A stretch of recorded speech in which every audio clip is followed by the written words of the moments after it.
The bang shook the whole cul-de-sac, loud, metallic, and angry enough to send every dog in Cedar Ridge Meadows into a barking frenzy. I knew that sound. It was the unmistakable slam of my garage door, followed by the click of 3 deadbolts being thrown in rapid fire. I stepped outside just in time to see my father, Hank Cole, standing proudly in front of our now sealed garage, jaw clenched, arms crossed, and eyes blazing with the righteous fury of a man who's fought both wars and HOAs. Inside that garage, 3 massive HOA trucks that the neighborhood tyrant, Lauren Pierce, had smugly parked there without permission, waving some temporary ordinance she practically invented on the spot. So Hank did what any sane, retired veteran with a zero-tolerance policy for nonsense would do. He locked the door and called the sheriff.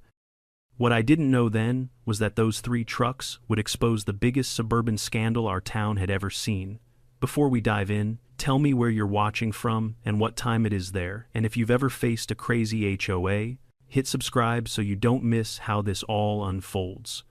I didn't grow up imagining I'd one day be trapped in an HOA drama that felt like a cross between a spy thriller and a comedy special, but life has a strange sense of humor.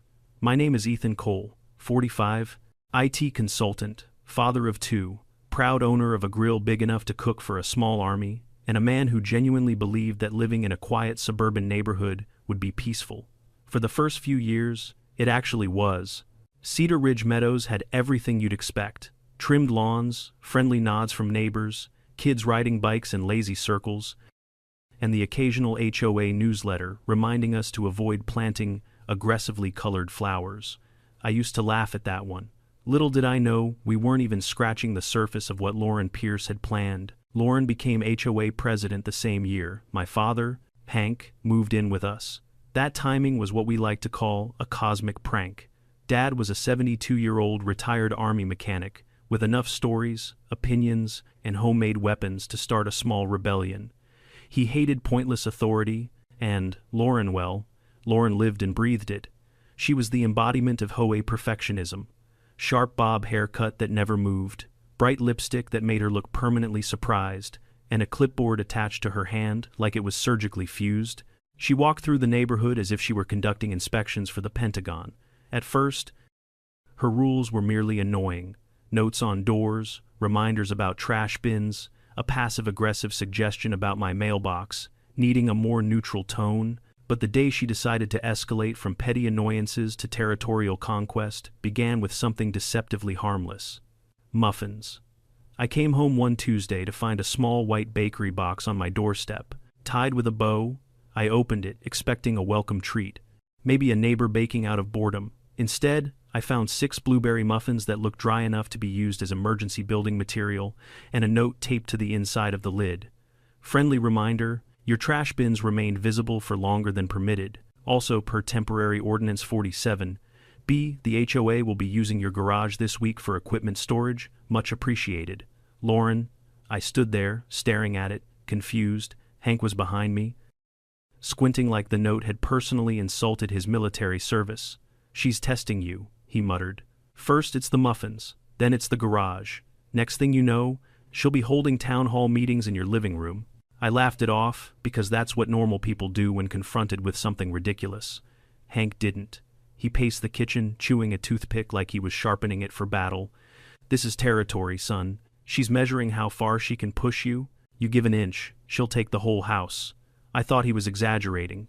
I thought the muffins were weird, but not dangerous. I thought maybe she genuinely needed extra storage because the clubhouse was being renovated.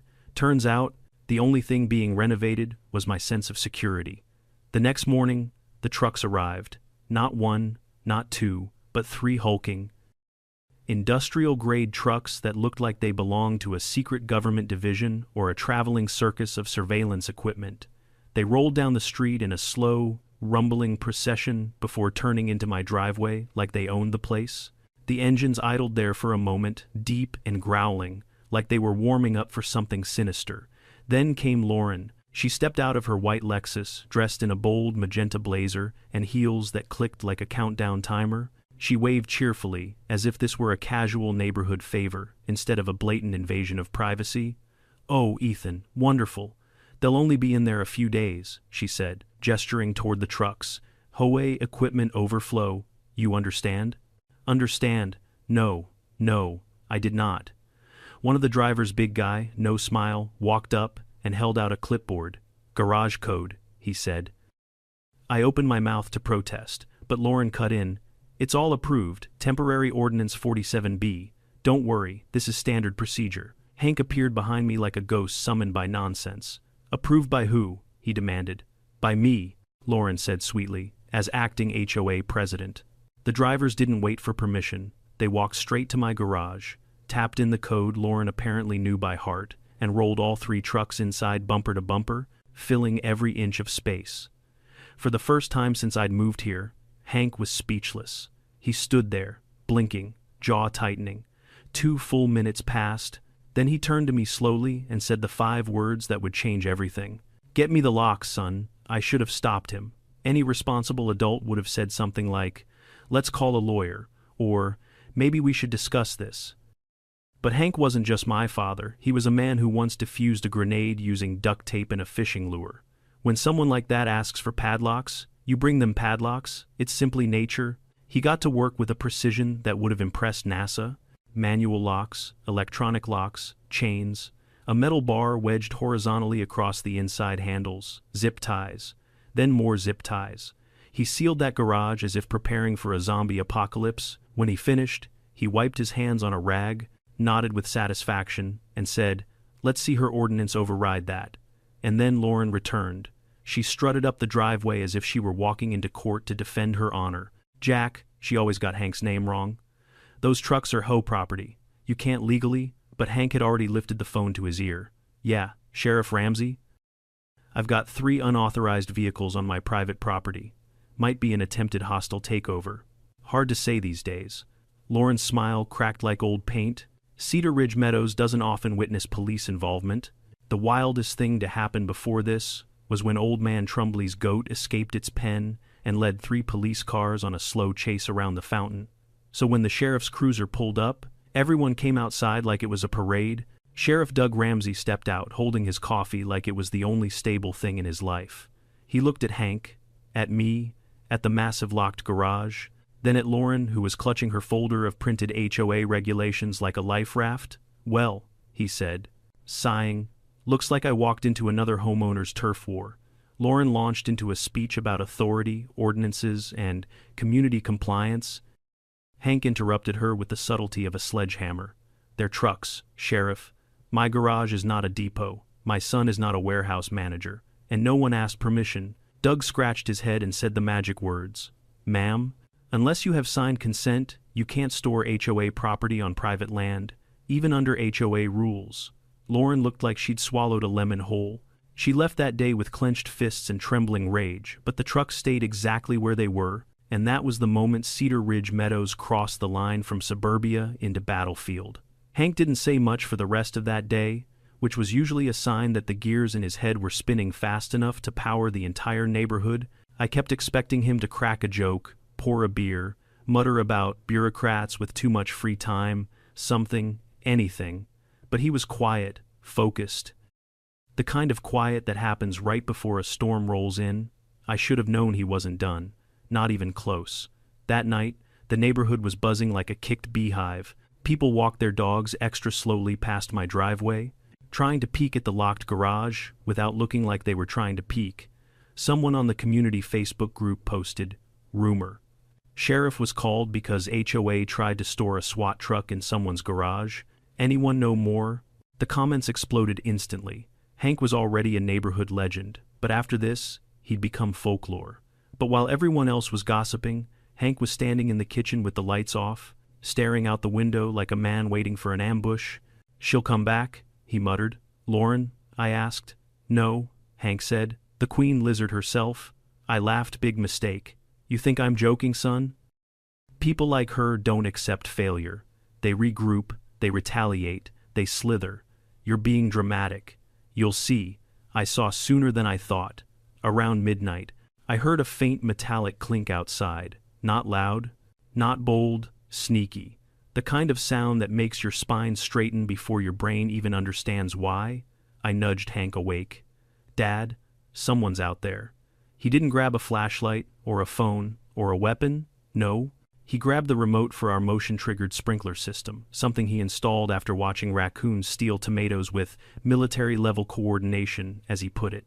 We crept to the window together, and there she was, Lauren Pierce, HOA president, in all her glory, except instead of her usual power blazer and heels, she wore black leggings, a hoodie, and latex gloves. She looked like a burglar from a low-budget sitcom. She crouched by the garage, struggling with a bolt cutter that was almost as big as she was. Every time she squeezed the handles, she grunted like she was lifting a car. Hank whispered, "Activate countermeasures." I pressed the button. The sprinklers erupted with the force of a broken fire hydrant. A jet of water blasted Lauren directly in the face, launching her backward onto the driveway with a scream that echoed down the entire block. She hit the ground, slid in a puddle, flailed like a fish, then scrambled up and sprinted away in soggy defeat. Hank nodded approvingly. "Textbook retreat," he said. By morning, the entire neighborhood knew what had happened. Someone had caught the whole sprinkler incident on a Ring camera, and by 9 a.m., it was circulating with the caption, "Operation Karen Wash." I even saw someone wearing a homemade t-shirt that said, "Team Hank," in big blue letters. Lauren, however, was not amused. She marched to her car, soaked, humiliated, and angrier than I'd ever seen a human look without spontaneously combusting. When she drove off, her tires screeched so loudly, I'm pretty sure she broke a noise ordinance she herself had written. I should have been satisfied, but the thing about chaos is that it doesn't end when the noise stops. Sometimes it just gets quieter and weirder. The trucks stayed locked in the garage all day. The more I thought about them, the stranger it felt. HOA, equipment storage. Why 3 trucks? Why unmarked? Why did the drivers look like they'd been trained to avoid eye contact at all costs? By evening, curiosity finally ate through my patience. "Dad," I said, "we should at least look inside one of those trucks." Hank didn't hesitate. "Damn right we should." We went to the garage, turned off the lights so Lauren wouldn't see shadows from her window, and carefully cracked open the back of the middle truck. What we found was not equipment.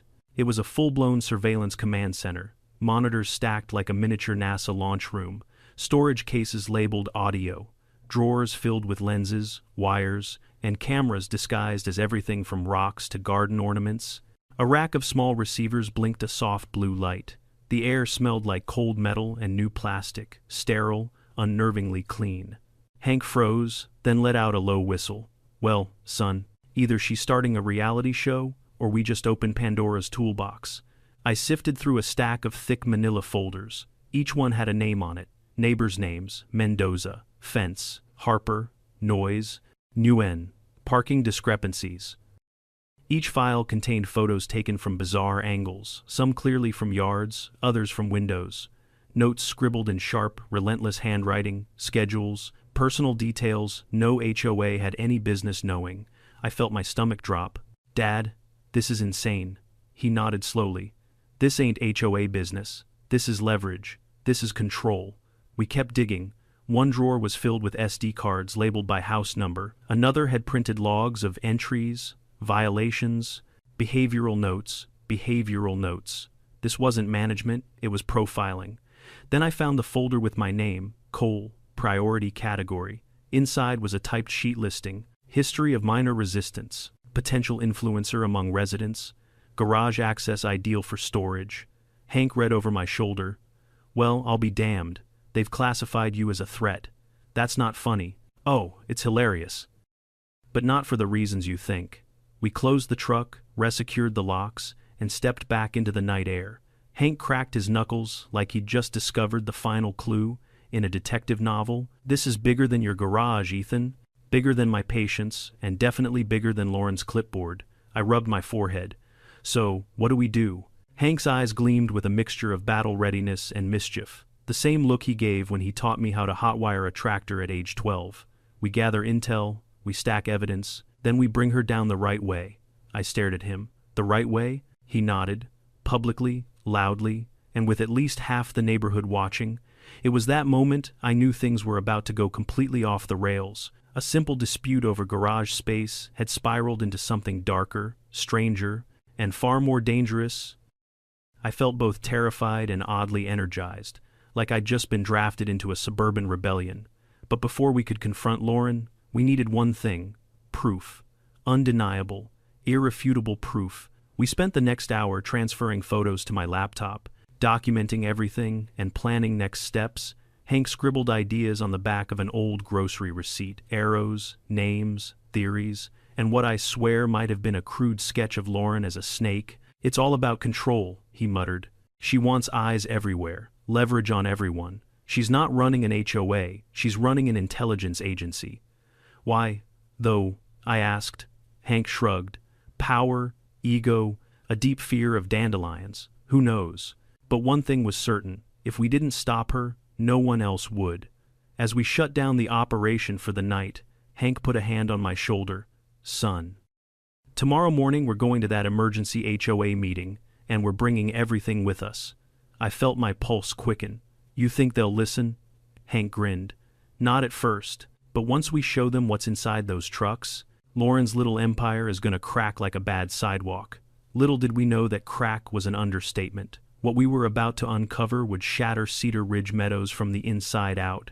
The emergency HOA meeting was scheduled for 6 p.m. sharp the next day, but Hank insisted we show up at 5:30 to secure advantageous seating. I wasn't sure what that meant until we arrived at the Cedar Ridge Community Center and discovered he'd placed 2 folding chairs dead center in the front row prime, viewing for whatever chaos was about to unfold. He'd even slapped sticky notes onto them that said, "Reserved, presenting evidence."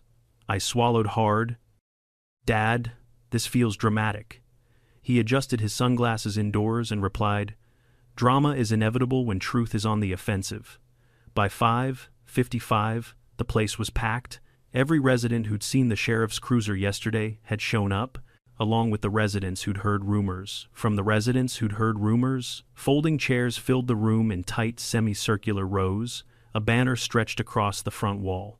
"Community first, preserving order in our neighborhood." Hank scoffed when he read it.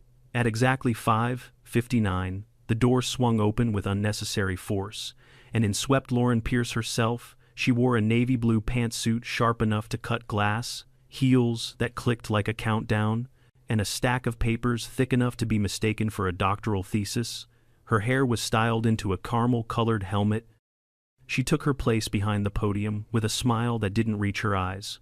"Good evening, residents of Cedar Ridge Meadows," she said, voice sugary but stiff. "We are gathered here to address a matter of urgent community importance." Hank leaned toward me and whispered, "Translation? She's about to incriminate herself." Lauren cleared her throat dramatically. "As many of you have heard, certain residents are currently," she paused, glaring directly at us, "detaining HOA property and disrupting community operations through unlawful obstruction."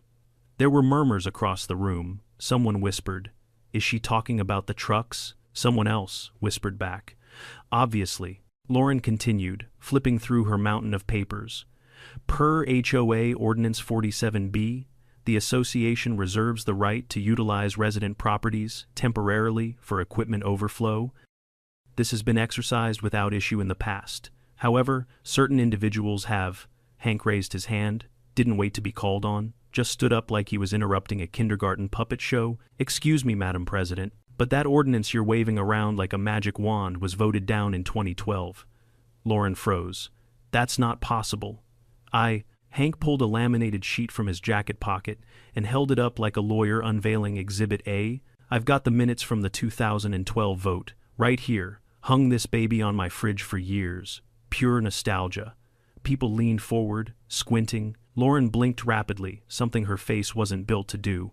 "Well, even if that were true, it is true," Hank cut in. "You can't rewrite history just because you bought a fresh pack of toner." A few people chuckled. Lauren's smile thinned. Before she could regain control of the room, I stood up too. My heart thudded like a marching band inside my chest. "And, if storage was all you needed," I said, "why send 3 unmarked trucks? Why fill them with surveillance equipment?" The room fell silent. For a split second, you could have heard a dandelion seed hit the carpet. Lauren swallowed. "What equipment?" I pulled out the printed photos, grainy but unmistakable, and held them high. Cameras disguised as birdhouses, microphones hidden in lawn ornaments, files with people's names on them, schedules, notes, gasps. Lots of gasps. Someone in the second row shouted, "Is that my mailbox in that picture?" Lauren's face twitched. Those are legal inspection tools, strictly visual, used to ensure compliance and safety. Hank barked a laugh. "Lady, no one volunteers their personal secrets to the HOA. And yet, somehow you've got 'em." He scanned the room and raised his voice. "Does anyone here voluntarily report their neighbors?" Silence. Everyone looked at everyone else. Nope, no one was admitting to anything. I stepped forward. "We're not saying you can't run an HOA, but spying on us, collecting data, that's not management, that's surveillance," Lauren snapped. "You don't understand the pressure of maintaining order. If people followed the rules, I wouldn't have to take extra measures." Extra measures. The room repeated those words like they were tasting something sour. "Lauren," I said slowly, "you parked 3 trucks filled with spy gear in my garage without permission, and then tried to break in at midnight," Hank added. "Clumsy attempt, by the way, 10 out of 10 entertainment value." A ripple of laughter rolled through the crowd. Lauren's eye twitched hard enough to move her bangs. She attempted to recover. "We will give the Cole household 48 hours to release HOA property before we pursue legal action and fines." "Oh," Hank said, leaning back like he owned the place. "Well, I've got something to show you." He pulled out a second stack of photos, this time printed in color, and started handing them to the front row. People passed them backward like they were sharing contraband at school. "Those," Hank said, "are pictures of the inside of your trucks, which contain evidence of illegal surveillance. Which means those trucks aren't yours anymore. They're evidence." You could watch the shift in the room happen in real time. First confusion, then realization, then outrage. Pure, unfiltered, suburban outrage. Someone shouted, "She knew about my dog barking at 3 a.m. How? Another person? She fined me for a crack in my driveway that nobody could see from the street." Another, "She knew my son skipped football practice. How did she know that?" Lauren tried to speak over them, but the crowd had gone full mutiny. The HOA board members sitting behind her slowly scooted their chairs away, like they didn't want to be within splash radius when she exploded. Then it got worse for her. A figure in the back row stood up, a quiet woman I barely recognized. "Lauren," she said softly, "stop lying." The room froze. It was Julia Reyes, Lauren's former assistant, the one who resigned for personal reasons a few months earlier. "I helped her," Julia said, voice trembling but steady. "I set up the equipment, I filed the notes, I kept the backups, and I brought copies." You could feel the oxygen leave the building. Julia held up a flash drive. "This has everything. The emails, the logs, the financial reports. She wasn't just monitoring us. She sold the data. Insurance companies, real estate agencies, even a political campaign." Lauren's face drained of all color. She opened her mouth, but no sound came out, like someone had unplugged her from the power source. Sheriff Ramsey, who had been sitting quietly near the back with his coffee, finally stood. "Well now," he said, "that explains the trucks." Lauren bolted. Literally bolted. She shoved her papers aside, stormed out the back door, and vanished into the parking lot like a fleeing cartoon villain. The room exploded with voices, questions, theories, accusations, but Hank raised his hands and yelled, "Settle down, this ain't over yet, but we've taken the first step." And he was right. The war wasn't over, not even close, but the Queen's armor had cracked. Later, as we walked home, Hank said something that stuck with me. "Son, people like Lauren, they don't go quietly. Tonight was just the opening act." He was right. The storm had only begun. Hank wasn't the type to let momentum fade. The moment we got home from the HOA disaster meeting, he marched straight into the living room, turned on every lamp like we were interrogating the furniture, and announced, "Operation Clean Sweep begins now." I blinked. "Operation what?" He waved a hand impatiently. "A working title, we'll workshop it. Point is, we're setting up command." And he did. In less than 10 minutes, our coffee table was covered in photos, printed documents, sticky notes, and a 3-foot-long piece of twine Hank insisted on using to connect related clusters of misconduct. He moved around the room with the energy of someone 25 years younger, muttering to himself like a detective on the verge of solving a cold case. At one point, he held up a photo of a lawn gnome with a tiny lens in its hat. "See this? This is not decoration. This is tyranny disguised as whimsy." I just stared at him. "Dad, are you sure you're okay?" "Better than okay," he said, tapping his temple. I'm activated. I wasn't sure if that meant he was mentally preparing for battle or entering a dangerous new hobby, but either way, it looked too late to stop him. Meanwhile, I sat and scrolled through the dozens of images we had taken from inside the trucks. The more I looked, the more unsettled I felt. Lauren hadn't just been running an overzealous HOA, she had built a miniature intelligence network. Cameras disguised as bird feeders, microphones hidden inside decorative rocks, a sprinkler head with a pinhole lens, and the notes. God, the notes. Resident consistently returns home after 11 p.m., possible unreported pets, frequent visitors monitor for pattern, mortgage late, twice potential leverage.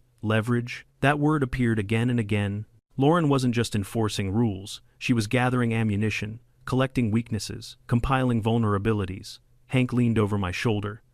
She's building dossiers, he said, voice low. This is what intelligence agencies do when they want to control a population. Dad, this is a suburb, not a covert operation. He pointed at the screen. Tell that to the woman who put cameras in frogs. Fair point. Hank slapped both hands on the table. All right, phase 2. Phase 2. Of what? He grinned. Of making sure the whole neighborhood knows exactly what Lauren's been up to. I rubbed my temples. Dad, they already know she's a maniac. Not enough? He said. We need irreversible proof, incontrovertible evidence, publicly displayed, and we need her to incriminate herself. That stopped me. You want her to, what? Leave a confession in our mailbox. Hank actually considered it. No, too direct. We need bait, something she won't resist, something that'll make her show her true colors. I leaned back in my chair. What do people like Lauren crave most? Hank didn't even hesitate. Control. The illusion of control. Anything that threatens her power will send her running right into our trap. And that's when the idea was born. A decoy. A violation too juicy for her to ignore. A scenario she would have to respond to. We needed accomplices, and for that, Hank had a plan. We're bringing in the Marshalls, he said. The Marshalls, George and Betty, were a retired couple who lived at the corner lot, sweet as sugar, harmless, and perpetually wearing matching beige outfits. They loved knitting, gardening, and absolutely any opportunity to feel included. They also hated conflict, which made them the perfect bait. People Lauren had long assumed were obedient, quiet, and easily manipulated. We walked over that afternoon. Betty opened the door, holding a plate of lemon bars like she'd been expecting company. Oh, hello, dears. Come in. I just put on a kettle of tea. Hank stepped inside without waiting. Betty, George, how do you feel about helping take down a petty suburban dictator? Betty blinked. Is this another raccoon situation, Hank? No, he said. Worse. We explained the plan, or at least Hank did, with visual aids he'd drawn on the back of a junk mail envelope. The Marshalls listened, sipping tea, eyes wide. So, George said slowly, you want us to break HOA rules. Just a little? Hank replied, to help expose Lauren. Betty gasped. Oh my, I've never broken a rule in my life. Hank patted her hand. That's why you'll be perfect at it. Lauren will never suspect a thing. Eventually, after repeated assurances that no one would be fined and the sheriff would not arrest them for flamingo possession, they agreed. The next day, Operation Neighborhood Watchdog officially launched. Step 1, trash cans. The Marshalls were instructed to leave their bins at the curb for 3 days straight. Something Betty said felt like streaking naked down Main Street. Step 2, inflatable flamingo. We installed a massive hot pink flamingo in their yard, wearing sunglasses, smiling like a mischievous cartoon character. Inside, the sunglasses was a microcam pointing straight at the walkway. Step 3, watering violations. Their sprinklers ran outside the approved hours, which in our HOA was basically any time water dared to move. By noon, half the neighborhood was whispering. By 2 p.m., someone had posted on the Facebook group, "Are the Marshalls okay?" Lauren was going to take the bait. We just had to wait. But Hank wasn't finished. This only gets us the reaction, he said. We still need the smoking gun. And that meant infiltrating the source of her power, her home office, a garage she had converted into what we suspected was her personal command post. We couldn't break in without cause, but we could break in while the entire neighborhood was distracted. And oh, Lauren gave us the perfect opportunity. She announced a Disco Night HOA fundraiser for Friday. Classic misdirection, classic Lauren. Hank smirked. Perfect. While the queen hosts her ball, we storm the castle. We needed a team. Enter Dawson, former stage magician, current locksmith hobbyist, proud owner of 12 paperclips he could turn into universal keys. Nia, 21, fearless, recently viral on TikTok for sneaking her emotional support goose. General Honk, past airport security. Dee, the legendary cat lady of Cedar Ridge Meadows, whose 11 felines had earned her 15 fines in 3 years, most of them handed out by Lauren personally. These were not heroes Cedar Ridge Meadows deserved, but they were the heroes we had. Friday came. The community center pulsed with colored lights. Lauren showed up in silver bell-bottom pants that looked like they had been tailored out of antenna material. People pretended to dance. General Honk honked aggressively in rhythm. It was beautiful chaos. Meanwhile, our infiltration team slipped away. Nia and the goose took lookout duty. Dawson picked the lock with a paperclip and a bobby pin. Dee held a flashlight in her mouth and muttered curses about HOA tyranny. Inside Lauren's garage, the truth finally yanked off its mask. Blueprints of every house in the neighborhood lined the walls, color-coded violation maps, a whiteboard titled Priority Targets, a locked filing cabinet quickly conquered by Dawson.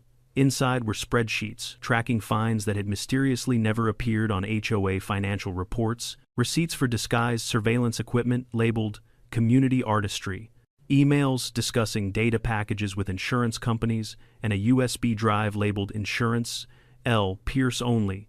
We took everything, photographed everything, copied everything, and then we slipped back into the disco as if we'd just finished an innocent bathroom break. The trap was almost ready, but Hank wanted one more thing. A final act of bait so obvious, Lauren wouldn't be able to resist touching it.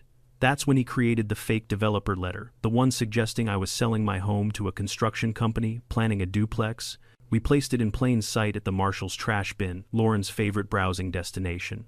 Sure enough, that night, the Flamingo camera caught her creeping, rifling through their trash, finding the letter, scanning it with a pocket light, photographing it, and stalking away with the determination of someone who believed destiny was on her side. The next morning, we woke up to a fresh HOA violation notice taped to our door, accusing us of structural instability, unauthorized property alterations, and failure to notify the HOA of pending sale. That was it. We had her, caught, documented, on video. Hank clapped me on the back and said, "Son, tomorrow we bring the whole kingdom crashing down." And for the first time since this madness began, I believed him. The sun hadn't even risen when Hank started setting up equipment in the backyard: extension cords, a portable projector, 2 coolers stacked to form a makeshift podium, and our old camping lanterns in case the meeting stretched past dusk. He moved with a level of enthusiasm no 72-year-old should legally possess. I followed him, half awake, clutching my coffee like a life preserver. "Dad, the community meeting isn't until 3, I reminded him. He waved me off. "Public uprisings require preparation. You don't show up late to a revolution." Revolution was a strong word, but after everything we'd uncovered, it didn't feel entirely inaccurate. Cedar Ridge Meadows had spent years living under Lauren's thumb. People whispered instead of speaking up. They paid fines without questioning them. They lived in quiet fear of a woman wielding a clipboard. But now, the spell had cracked, and the entire neighborhood was ready to see behind the curtain. By noon, my phone was vibrating non-stop. When's the meeting? Should we bring chairs? Is it true Lauren stole people's personal data? My husband wants to bring snacks. Is that appropriate for a rebellion? I texted back, yes, absolutely. Snacks were appropriate for any uprising. When 3 o'clock rolled around, the park looked like a suburban festival. People arrived with foldable chairs, juice boxes, homemade signs that said "No more spyware" in the sprinklers, and enough lemonade to hydrate a small militia. Even Sheriff Ramsey came off duty, wearing jeans and a faded t-shirt, carrying a lawn chair under one arm and an iced tea in the other. Hank stood beside our 2-cooler podium, arms crossed, sunglasses on. "This is it," he whispered. "Time to dethrone the queen." I cleared my throat and stepped forward. "Everyone, thanks for coming." The crowd quieted. A few kids shuffled to the front. Someone's dog barked once, then sat. I continued.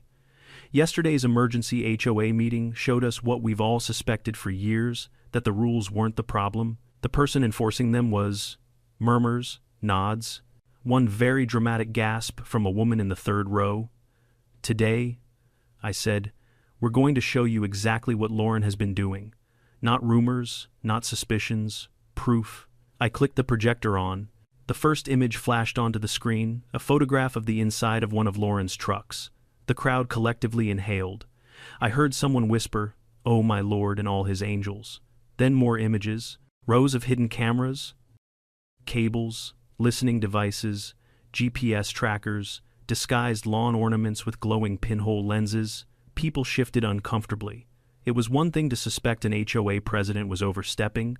It was another to see that she'd built a covert surveillance network worthy of a crime thriller, I continued. We found files in those trucks, files with your names on them. I clicked again. A sample folder appeared on the screen. Notes, timestamps, observations that no HOA should ever possess. This isn't neighborly oversight, I said. This is spying. A man raised his hand.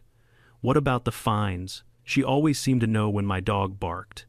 At 3 a.m, nobody is awake then except raccoons. She was always awake, someone muttered. I nodded. She knew because she was watching, or listening. A wave of realization swept over the park. People murmured to each other, voices rising with outrage and disbelief. Some residents who'd been fined unfairly cursed under their breath. Others looked ready to march straight to Lauren's house with pitchforks shaped like garden tools. Sheriff Ramsey raised his iced tea and said, "Folks, what the Coles found, this is serious. I've seen less surveillance and actual police sting operations." That helped anchor the moment. People needed to hear it wasn't just pettiness, this was a real violation. I swallowed and clicked to the next slide. This is what she kept in her home office. Photos of Lauren's garage turned command center filled the screen. Blueprints, violation matrices, financial logs with missing funds, a whiteboard titled Priority Targets, with names listed in color-coded categories. Every time a new slide appeared, the crowd reacted louder, whispers turning to outbursts, outbursts turning to full voices. Then, Hank took the stage, and the park fell silent. He stepped up to the podium, cleared his throat, and spoke in the slow, deliberate voice of a man who'd once briefed commanders in desert heat. "You've all lived under Lauren's thumb," he said. "You know the petty notes, the unfair fines, the rules that didn't make sense unless you remembered who wrote them." A few people chuckled darkly. "But none of you deserved this level of intrusion." He gestured at the screen behind us. This wasn't management. It was control, fear, manipulation. She built a system that watched you, judged you, and held leverage over you. He paused, letting the words settle, and people like that, they don't stop until someone stops them. Hank stepped aside. "Ethan," he said, "show them the final piece." My hands shook slightly as I pulled out a single photo, the one taken by the Flamingo camera. "This," I said, "is Lauren illegally accessing a neighbor's mailbox." Gasps. Someone yelled, "That's a felony." I nodded. She did it to enforce violations based on information she had no right to access. She used that letter, I held up the fake developer document, to accuse us of property violations. She didn't know it was bait. A few residents laughed. One clapped. Then I said, "We have the footage, we have the files, we have the financial logs, and we have a witness." Everyone turned when Julia Reyes, Lauren's former assistant, stepped forward. Her voice trembled, but her resolve did not. "Everything you saw today is true," she said. "Lauren asked me to help her. I didn't understand how far she planned to go. When I realized, I left. I kept backups of everything to protect myself, but I'm giving them to you now." She held up a folder thick with printouts and a USB drive. People erupted, clapping, cheering, thanking her. The atmosphere transformed from outrage to empowerment. Neighbors who hadn't spoken in years exchanged looks of camaraderie. Those who had once been intimidated were now emboldened. And then the final blow landed. A deep voice spoke from the back. "I've seen enough," Sheriff Ramsey said, stepping forward.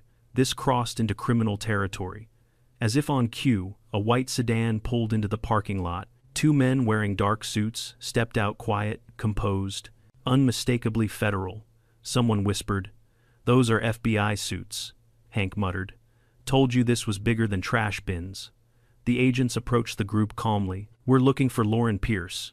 People pointed. She stood frozen near the back of the crowd, face pale, mouth slightly open like a statue caught mid-denial. "We need to speak with you," one agent said. showing a badge, regarding unauthorized surveillance, data misuse, and federal privacy violations. Lauren finally found her voice, but only enough for one word. No. She turned and tried to run. She didn't make it 2 steps. The agents caught her gently but firmly, guiding her toward the car as the entire neighborhood watched in stunned silence. No handcuffs, no shouting, just a quiet, inevitable end to a reign built on fear. As the sedan drove away, a hush fell over Cedar Ridge Meadows. Then, slowly, applause began, soft at first, then loud, unified, cathartic. Hank put a hand on my shoulder. "Son," he said, "that's the sound of a neighborhood waking up." But he wasn't smiling. Not fully, because we both knew something important. When a queen falls, the kingdom doesn't heal overnight. And Lauren's shadow was long enough that even with her gone, we had no idea what the days ahead would bring. For the first time in what felt like months, the neighborhood slept peacefully that night. No one received surprise notices taped to their doors. No one heard the sound of an SUV creeping slowly down the street at 2 a.m. No one felt the prickling sensation of being watched from behind a curtain. Lauren was gone, escorted out of Cedar Ridge Meadows by federal agents, and the entire community exhaled in relief. But the relief didn't last long. I woke the next morning to the sound of Hank humming. The man rarely hummed unless he was working on something dangerous or ill-advised. I stumbled into the kitchen, rubbing my eyes, and found him spreading maps across the table like a general planning a siege. "Morning, son," he said brightly. "Coffee's on the counter. Don't spill it, we've got work to do." I blinked. "Dad?" "Lauren was arrested last night. We actually won. What work could possibly be left?" He tapped the map. It wasn't a map of the neighborhood. It was a printed screenshot of Cedar Ridge's private Facebook group, a group with a new post, a new anonymous post written in a suspiciously familiar tone. It read, "Reminder to residents, decorative items must conform to uniform standards. Excessive displays may result in penalties." A second appeared minutes later. "Unauthorized modifications to yards will be recorded. Compliance is mandatory." I stared at them. "Dad, you don't think?" "Oh, I think," he said, "she's not done, but she's gone. They took her away." Hank snorted. "Son, you ever try to stop a bureaucrat with a grudge? They don't go quietly, they go underground." He pointed to the wall. There, taped beside our old calendar, was something new. A set of printouts from our outdoor security camera. They showed a faint shape in the sky the night before. "A drone, not one of ours," Hank said, "and it wasn't flying until after she left." A shiver moved down my spine. "But she can't use HOA equipment anymore. She doesn't have access." "You saw what she had in those trucks," Hank said. "Lori Pierce doesn't need the HOA to be dangerous. All she needs is spite and $60 worth of drone parts." I sat down, gripping my mug. "What do we do?" He grinned like a man who'd been waiting all night for that question. "We bait the trap one last time." He spent the next 2 days building what he affectionately called our final counter-offensive, a phrase that made me nervous every single time he said it. The plan involved props, documents, fake zoning permits, even a borrowed cement mixer from a guy named Reggie who owed Hank a favor after a mysterious incident involving squirrels. By the end of the day, the front yard of our home looked like a construction site designed by someone mildly unhinged. Caution tape, safety cones, a mock blueprint taped to a stake, and an enormous binder labeled "Illegal Modifications, Confidential." It was, without question, the least subtle trap in the history of traps, but Hank beamed at it proudly. "Son," he said, hands on hips, "this is irresistible bait. She sees something this messy, this unauthorized, this unregulated, she'll lose her ever-loving mind." I glanced at the ridiculous display. "Dad, this is either going to catch her or summon the city inspector," he shrugged. "Either way, problem gets solved." That night, we waited. The sky darkened, the cicadas hummed, the streetlights buzzed with faint electric halos. Midnight came and went. I began to think Hank had been wrong, that Lauren was gone for good, that maybe she'd finally been silenced by her own downfall. Then I heard it, a soft mechanical hum, faint but deliberate, a sound I wouldn't have recognized a week ago. Hank mouthed the word, "drone." We crept to the window. A sleek black quadcopter glided overhead, blinking softly, scanning our absurdly staged construction zone. The small camera on its underside tilted, recording everything. "She took the bait," Hank whispered. The drone hovered lower, slid sideways, paused in front of the blueprint stake. "Now," Hank hissed. I pressed the concealed button on the remote. From beneath a lawn gnome, one Hank had hollowed out with a hammer and a carving knife. That morning, a spring-loaded net launcher fired upward with surprising force. The net unfolded mid-air, capturing the drone like a metallic fly in a spider web. It spiraled downward, buzzing frantically. Before landing in a tangled heap on the grass, Hank pumped a fist. Tactical success. The drone twitched weakly. Its propellers slowed until they finally whirred to a stop. I couldn't believe it. "We actually caught it." "Of course we did," Hank said. "Never underestimate the power of strategic lawn decor." We brought the drone inside, placing it carefully on the dining table. Hank produced a screwdriver like a surgeon preparing for an operation. "Let's see what our lovely fugitive's been up to." Inside were memory cards, 3 of them. We plugged them into my laptop, and slowly, the files loaded. The first contained aerial footage, hours of it of various homes in the neighborhood, private yards, driveways, windows. The second contained documents, drafted violation letters, new proposed shadow HOA bylaws, lists of residents labeled non-compliant, watch list, and risk factors.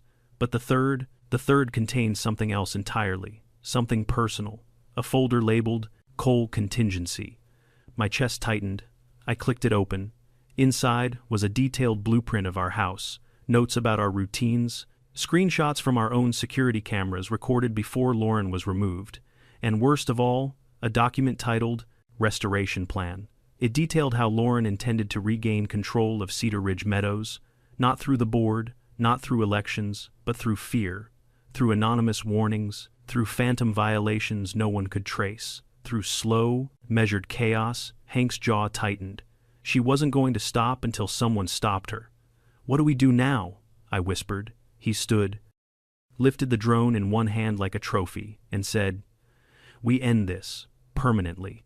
At dawn, Hank walked up Lauren's driveway with the drone in one hand and a bakery box in the other. He placed it neatly on her doorstep. Inside the box were every false violation she drafted, tied with a ribbon plus a note, "From your biggest fans, retire." 2 days later, her house was empty. No moving truck, no goodbye note, no new address filed with the HOA. She simply vanished. Some said she left for Florida. Some said she moved to a neighborhood with no HOA so she could heal. Hank said she probably joined a witness protection program for overzealous suburban tyrants.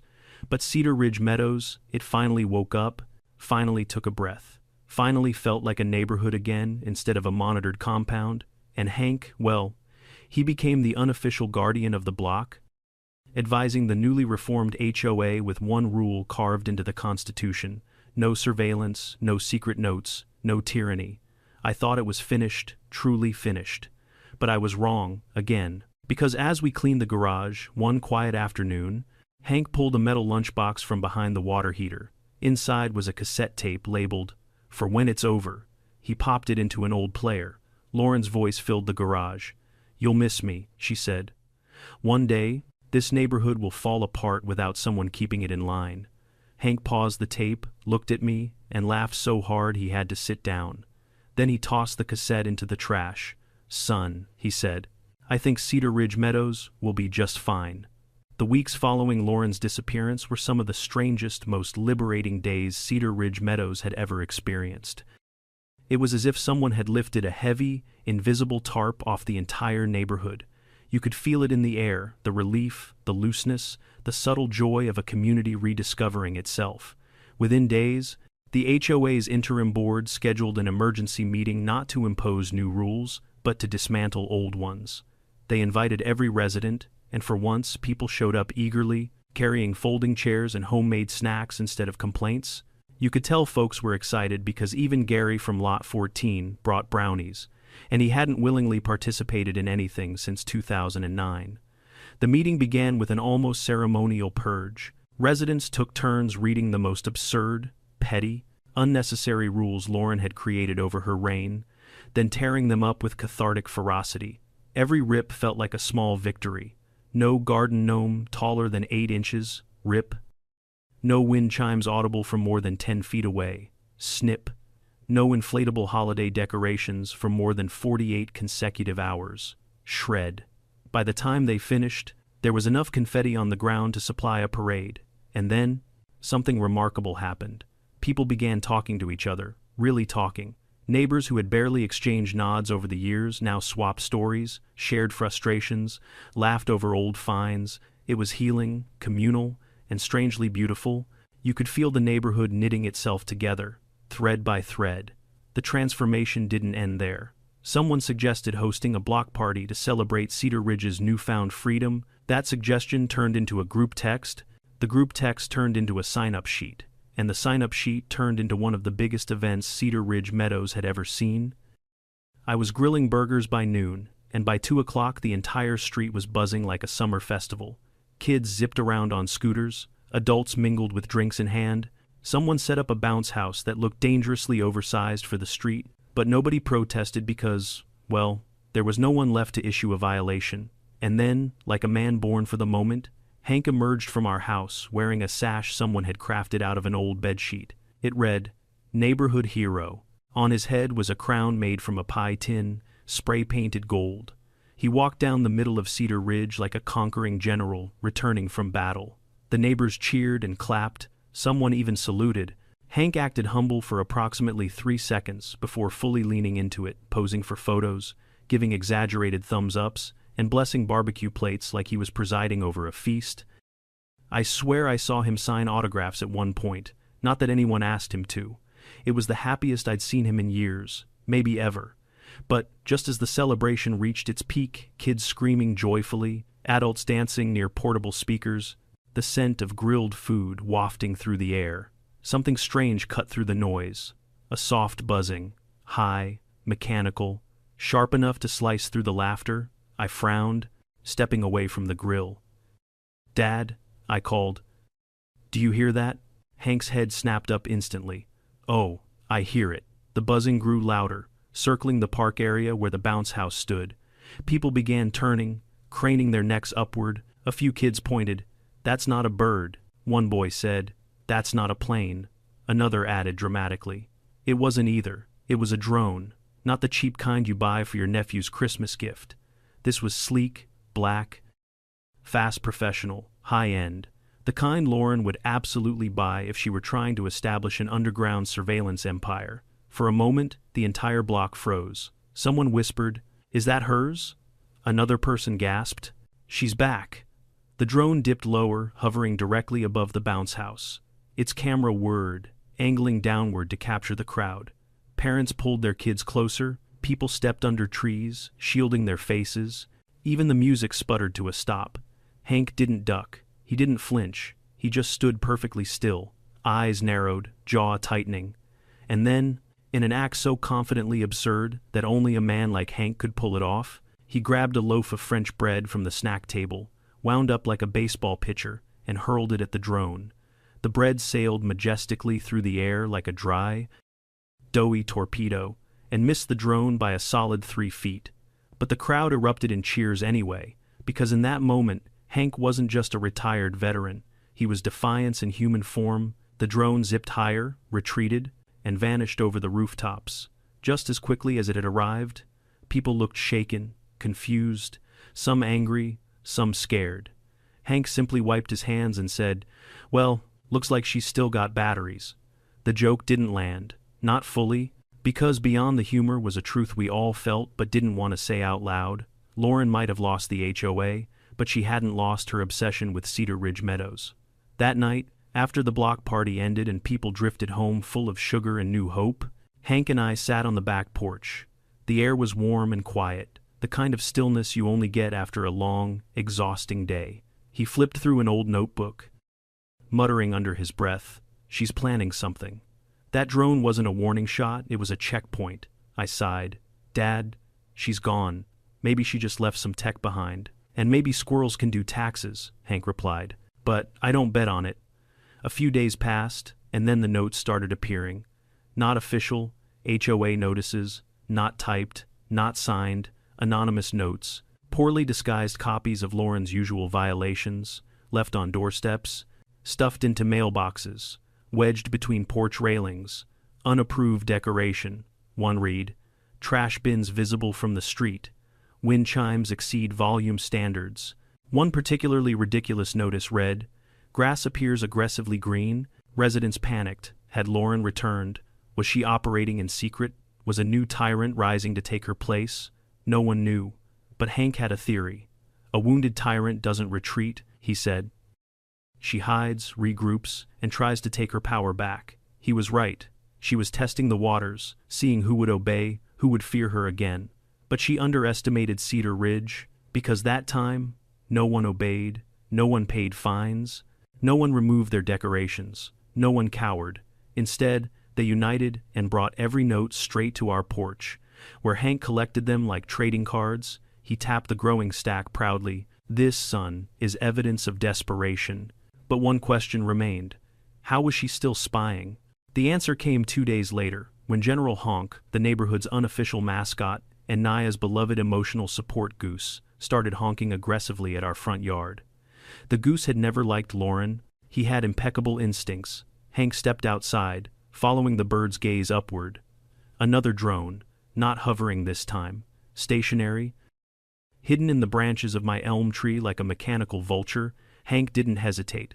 Fetch the gnome, the ridiculous, brilliant, deranged lawn gnome launcher Hank had built in secret as a just-in-case contingency. We retrieved it from the shed, a garden statue hollowed out, modified, and fitted with a spring-loaded net cannon. It was equal parts tactical ingenuity and absolute madness. We positioned the gnome, took aim, and waited for the drone to shift just enough. Hank whispered, 3, 2, now. I pressed the trigger. The net shot upward with surprising force, wrapping around the drone in midair. It sputtered, spun, and plummeted onto the lawn with a metallic thud. We grabbed it, dismantled it, and found everything we expected and a few things we didn't. Inside was a memory card containing dozens of drafted violation notes, a partially completed set of bylaws titled HOA 2.0, and a file named Reclaim Strategy. She hadn't given up, she wasn't going to. Lauren had been trying to rebuild her empire from the shadows, so Hank decided to send her a message. He printed every single false violation she'd drafted, tied them with a bright red ribbon, dropped them into a cake box, and left it on her porch at dawn with a handwritten note. Nice try. Retire. 2 days later, her house was empty. Again, only this time, she didn't come back. Her car vanished, her curtains were gone, her mailbox emptied, her presence erased. Cedar Ridge Meadows could finally breathe. The HOA reformed itself into something humane, transparent, even friendly. Residents volunteered their time, meetings became collaborative instead of combative, and Hank, despite refusing all leadership roles, became a revered advisor, earning lifetime cinnamon roll privileges at every committee gathering. Life returned to normal, but not the old normal, a better normal, one built on trust, community, and shared resilience. Weeks later, while cleaning the garage, the same garage where this entire saga began, we found something wedged behind the water heater, a metal lunchbox. Inside was a cassette tape labeled, "For When It's Over." We listened to it. Lauren's voice crackled through the speaker, dramatic as ever. "You'll miss me," she said. "One day this neighborhood will fall apart without someone keeping it in line." Hank stopped the tape, chuckled, rewound it just to hear the absurdity again, then tossed the cassette into the trash. "Son," he said, patting my shoulder, "what keeps a neighborhood in line isn't fear, it's people looking out for each other." And with that, Cedar Ridge Meadows closed the final chapter of the Lauren era, not with bitterness, but with laughter, unity, and a very smug goose honking proudly in the background. When I look back on everything, every truck, every violation, every drone, every moment of absurd chaos, I realize something powerful. Neighborhoods aren't held together by rules. They're held together by people. Not perfect people, not always agreeable people, but people who show up for each other, people who stand together when something is wrong, people who refuse to let fear dictate how they live. Lauren thought control kept a community functioning, but it was trust that saved Cedar Ridge Meadows, trust between neighbors, trust that we'd speak up, trust that we'd protect each other's peace when it mattered. So if you've ever felt powerless in your own community, remember this. You're stronger when you stand together. And if you've ever dealt with an HOA gone wild, well, tell us your story in the comments. And don't forget to subscribe so you don't miss the next battle for suburban sanity.